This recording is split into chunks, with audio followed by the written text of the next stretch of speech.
নমস্কার বন্ধুরা, দুষ্টু বাবাই চ্যানেলে তোমাদের সবাইকে অভিনন্দন। আশা করি সবাই ভালো আছো, সুস্থ আছো। আজ আমি বানাচ্ছি চিকেন পকোড়ি। চিকেন পকোড়ি বানানোর জন্য চিকেন নিয়েছি 500 গ্রাম চিকেন, তাতে দই নিয়েছি, তাতে এবার দিয়েছি নুন, হলুদ, জিরে গুঁড়ো, লঙ্কা গুঁড়ো, ধনে গুঁড়ো আর দিয়েছি গোলমরিচ গুঁড়ো। দিয়ে এটাকে ভালো করে মেখে ম্যারিনেট করে আমি 3 থেকে 4 ঘন্টা এটাকে রেখে দেবো। এই দেখো ম্যারিনেট করা হয়ে গেছে। এটাকে আমি এখন 3-4 ঘন্টা আমি এটাকে রেখে দেবো।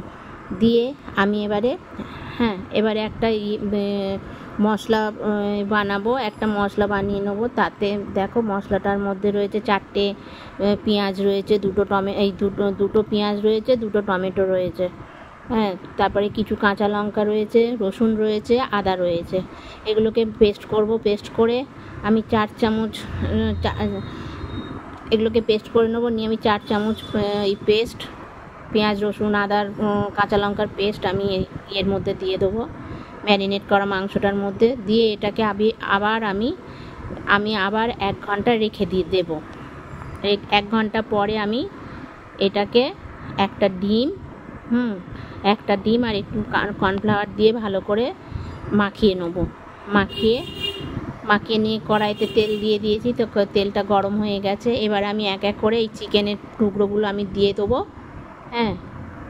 তেলটা আমার গরম হয়ে গেছে, একটু নাড়িয়ে চাড়িয়ে নিলাম তেলটা। নিয়ে আমি এই চিকেনের টুকরোগুলো আমি এই একটুখানি ডিপ করে করে নিয়ে মশলার সাথে ডিপ করে নিয়ে তারপর আমি এই তেলের মধ্যে ছেড়ে দিচ্ছি।